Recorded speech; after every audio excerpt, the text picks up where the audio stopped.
నాటుకోడి కూడా టేస్ట్ ఉంటుందో లేదో తెలీదు కానండి. ఇది మాత్రం సేమ్ నాటుకోడి లాగే టేస్ట్ ఉంటుందండి. చాలా బావుంటుంది. మేమైతే పెద్ద బాయిలర్ అంటాం. మరి మీ సైడ్ అయితే ఏమంటారో కామెంట్ చేయండి. అసలు చాలా సింపుల్‌గా చేసుకోవచ్చండి. టేస్ట్ మాత్రం నాటుకోడికొచ్చినట్టు వస్తుందండి.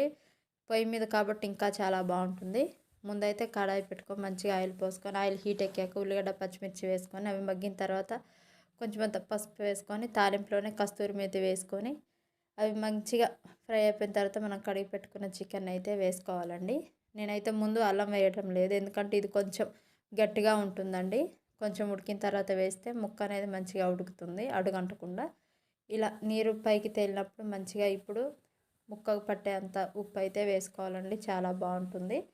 ముక్కకు అనేది ఉప్పు మంచిగా పడుతుంది. ఇలా ఉడికిన తర్వాత కొంచెం ఆయిల్ పైకి తేలిన తర్వాత మనం నూరి పెట్టుకున్న అల్లం అయితే వేసుకొని అల్లం పచ్చివాసన పోయిందాక ఫ్రై చేసుకోవాలండి.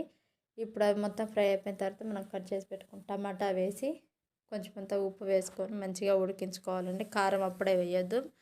టమాటా ముక్క ఉడికిన తర్వాత కొంచెం కారం, గరం మసాలా, చికెన్ మసాలా వేసుకొని మంచిగా కలుపుకొని 2 నిమిషాలు అయితే ఉడికించుకోవాలండి. ఇలా ఉడికిపోయిన తర్వాత మనం తగినన్ని వాటర్ అయితే పోసుకోవాలండి. గ్రేవీ చాలా బాగుంటుంది. కడిగి పెట్టుకున్న కొత్తిమీర కూడా వేసుకొని లాస్ట్లో ఇలా కొంచెం సేపు ఉడికిన తర్వాత కస్తూరి మేతి వేసుకొని దింపేయండి.